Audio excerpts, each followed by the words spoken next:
Je vous présente aujourd'hui notre 439e journal de bord. Jean-Marie Le Pen, bonjour. Bonjour. Alors, un massacre dans une discothèque pour homosexuels à Orlando, en Floride, ce week-end, a fait état de 50 morts, plus de 55 blessés.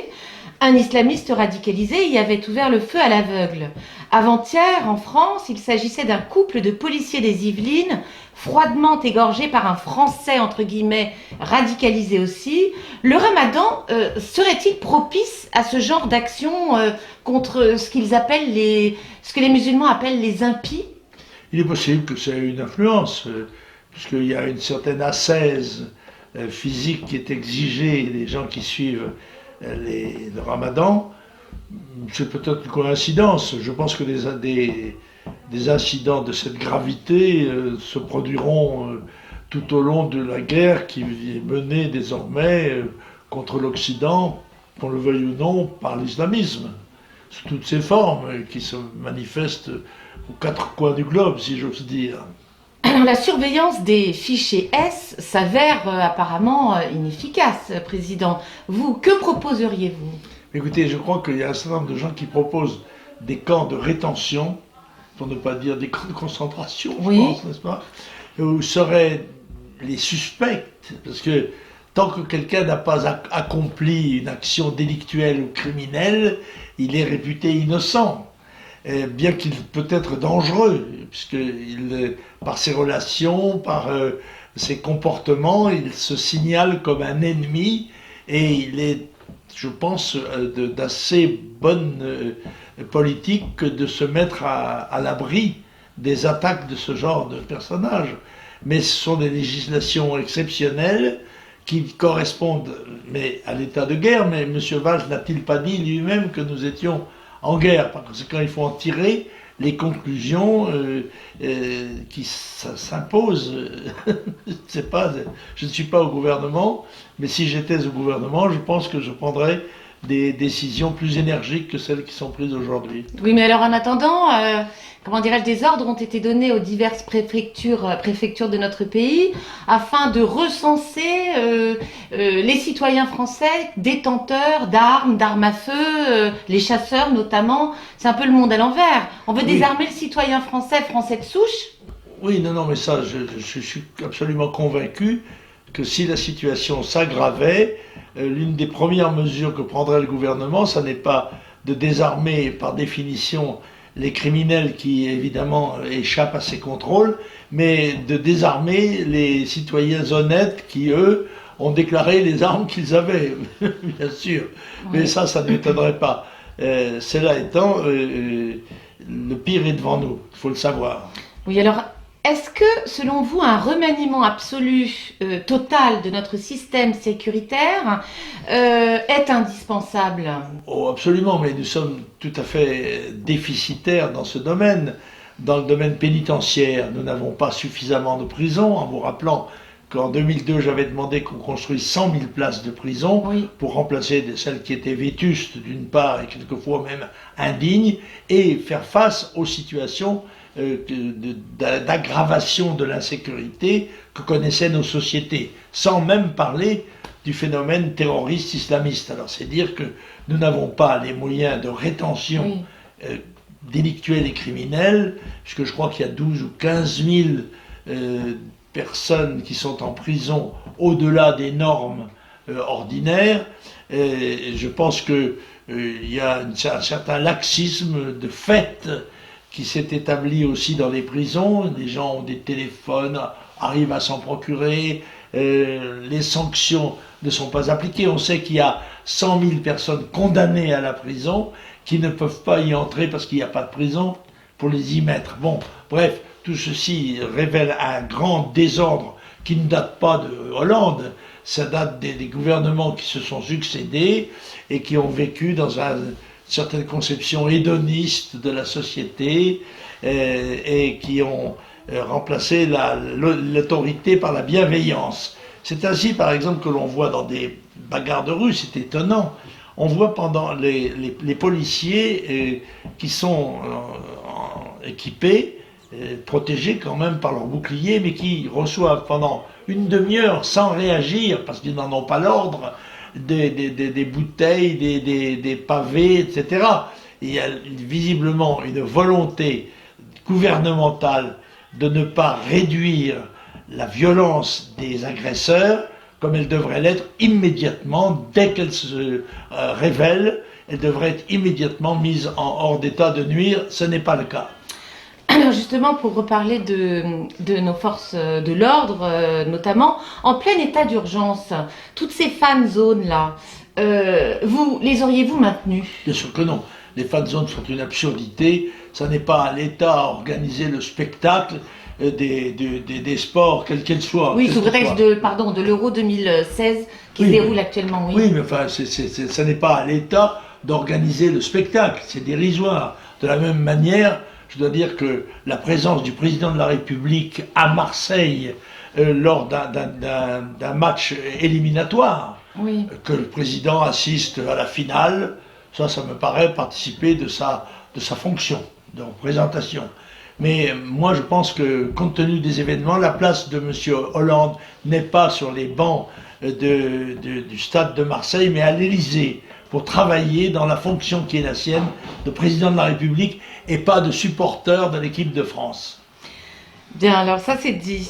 Et d'ailleurs, la prohibition des ventes d'alcool, à votre avis, qui a été décidée sur le port de Marseille normalement, pensez-vous qu'elle va éviter les rixes qui se passent entre supporters plus ou moins éméchés? Non, je crois que les voyous et ceux qui profitent de ces circonstances pour s'alcooliser massivement continueront de le faire. Et s'ils n'ont pas la possibilité de le faire dans les bars en buvant des bières à la tireuse, si j'ose dire, ils viendront avec leurs propres bouteilles qu'ils auront achetées la veille ou 2 jours avant, ils auront fait des réserves. Ces gens-là viennent avec l'intention de s'exciter préalablement en buvant de l'alcool. Voilà. Alors, les opposants à la loi travail menée par la CGT ont de nouveau mis à sac des quartiers de Paris, vandalisant notamment l'hôpital pédiatrique Necker. Serait-il possible que ce soit, selon vous, une manipulation orchestrée par le gouvernement, ou est-ce que on part dans un délire quelconque? On se perd en conjecture sur les raisons qui expliquent le laxisme, oui, on peut dire, de la répression, soit est-ce que c'est de l'impuissance, est-ce qu'on n'a pas les moyens de le faire, et surtout, ce que je crois, est-ce qu'on n'a pas la volonté de le faire, parce que je crois que le gouvernement, tous les gouvernements, vivent dans la crainte de l'incident mortel qui, selon eux, pourrait redéclencher une extension de ces contestations violentes. Mais il est évident qu'au fur et à mesure qu'on laisse s'établir cette doctrine, cette tradition de violence contre la police, eh bien, on en devient complice. J'ajoute que le fait que un tiers des magistrats appartiennent au syndicat de la magistrature, oui, dont le programme portait en première page en couleur une tête de cochon coiffée d'un képi de flic, laisse à penser sur le sort des procès que ces gens-là ont à conduire pour réprimer les violences et appliquer le droit pénal. Justement, à cet effet, ce mercredi, une jeune Rennaise de 19 ans, une étudiante, était poignardée sous un abribus par un, entre guillemets, déséquilibré, se proclamant musulman, en mal, a-t-il dit, de sacrifice dans le cadre de son ramadan. L'homme de 33 ans a été interné directement en psychiatrie et non incarcéré. Pourquoi donc, on en revient toujours à cela, est-ce que les pouvoirs publics font-ils preuve d'un tel laxisme? Je crois que c'est pas impossible non plus qu'il y ait des gens qui soient mentalement déséquilibrés, qui dans ces circonstances se révèlent être des criminels. En l'occurrence, il semble que cette personne ait déjà été à plusieurs reprises l'hôte d'hôpitaux psychiatriques. Donc ce sont les risques que court toute société qui, évidemment, côtoie des gens qui sont des marginaux, qui, dans certaines circonstances, se révèlent être des criminels. Mais il faut que la société, et en particulier les policiers qui ont reçu heureusement, je pense, l'autorisation désormais de porter leurs armes de service, y compris en dehors du service. Oui. Il faut que les gens, que la société soit en mesure et exprime la volonté de se défendre impitoyablement contre les agresseurs. Alors un sondage BVA Salesforce pour la presse régionale et Orange donne Jean-Luc Mélenchon et François Hollande ex-aequo avec 14% des voix au premier tour du scrutin présidentiel. Qu'en pensez-vous, Président? Je ne sais pas. Je pense que c'est un classement provisoire et je pense que François Hollande prendra les mesures nécessaires pour assurer la certitude de sa candidature. Il pourrait le faire, par exemple, en passant le nombre de parrains nécessaires de 500 à 1000, par exemple, ce qui éliminerait tous ses concurrents de gauche ou d'extrême gauche qui diminuent son résultat. La gauche se trouvant viscéralement liée au candidat de gauche, quel qu'il soit, au premier tour, puis au deuxième. Alors, le chef de la délégation de l'Union européenne en poste à Ankara a dû démissionner hier après avoir dit que les négociations avaient débuté, les négociations quant au passage, au transport, on va dire, toutes portes ouvertes au sein de l'Union européenne des citoyens turcs, avaient débuté à l'allemande et terminé à la turque. Quant à donc cette fameuse libre circulation, cela a été extrêmement mal perçu par la Turquie, qui lui a demandé de bien vouloir plier bagage. Qu'en pensez-vous?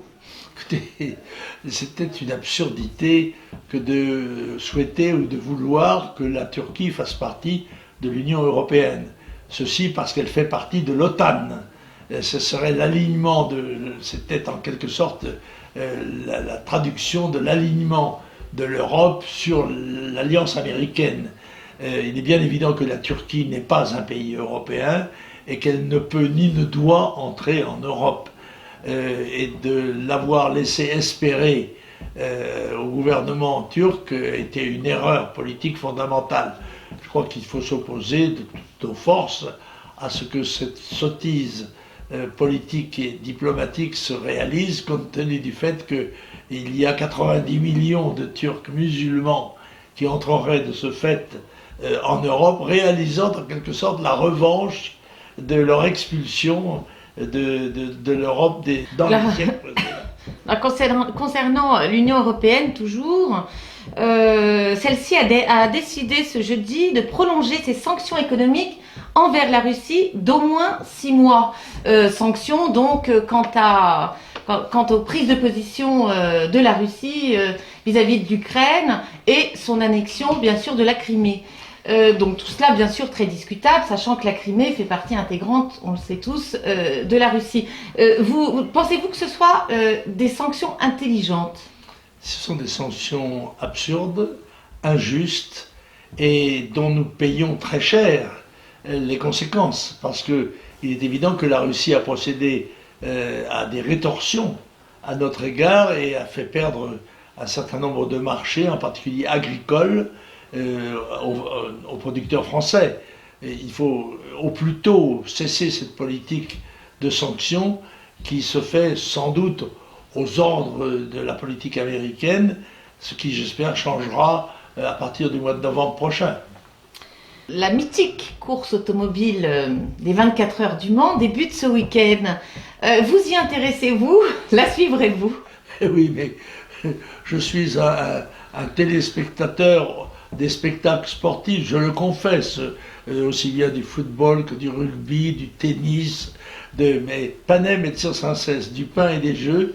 Je pense que c'est une pratique détestable que de polariser l'attention du public et des citoyens exclusivement dans le domaine sportif. Cela dit, il y a de grandes compétitions comme les 24 heures du Mans qui ont tout à fait le droit d'être là, le Tour de France aussi, oui. Mais je pense qu'on exagère peut-être le rôle du spectacle sportif, et j'en citais tout à l'heure la présence du président de la République dans une phase éliminatoire et dans une ville de province me paraissait être un signe de complicité avec cet état de choses que je condamne personnellement.